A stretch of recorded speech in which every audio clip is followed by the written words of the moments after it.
This queen of crime fiction wrote books about secrets, but did you know that she had a secret of her own? We're talking all about Dorothy L. Sayers, and if you're new here, hi, my name is Jackie. I wrote a historical mystery novel with a fictionalized version of the Detection Club, and so in this series, I'm talking about the real-life Detection Club and the authors who were a part of this crime fiction organization. Born in 1893, Dorothy L. Sayers was a real trailblazer in her life. She was one of the first women to graduate from Oxford University, and before she achieved literary success, she worked as an advertising copywriter, a job that was very male-dominated in the 1920s. And her experience in advertising inspired her to write her 1933 mystery novel titled Murder Must Advertise. Before she catapulted to literary stardom, a young Dorothy L. Sayers had an affair with a man named William White in 1924.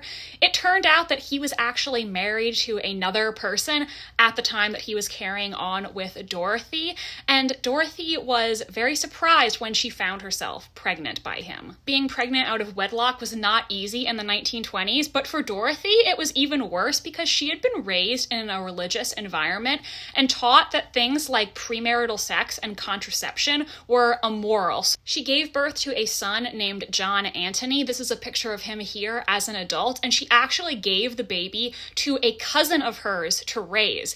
As he was growing up, Dorothy would visit them and be known to him as Cousin Dorothy. Dorothy L. Sayers would become one of the most popular detective novelists of her time, thanks to her Lord Peter Wimsey mysteries, featuring the titular gentleman sleuth.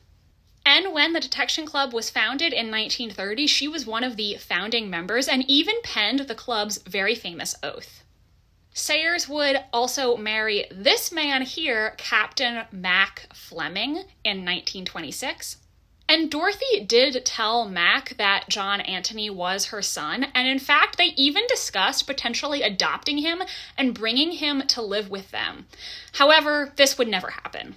Though Sayers was most famous for her crime fiction, she actually gave the genre up after 1939. She mainly focused her time on religious works, plays, and a translation of Dante's Divine Comedy. Dorothy L. Sayers died in 1957, very suddenly of a coronary thrombosis. Her son didn't learn that she was actually his biological mother until after she had died. She left everything to him in her will. So that is the interesting life of Dorothy L. Sayers, one of the most famous Golden Age crime novelists. Let me know, how many of her books have you read, and what did you think of them? I would really like to hear from you in the comments.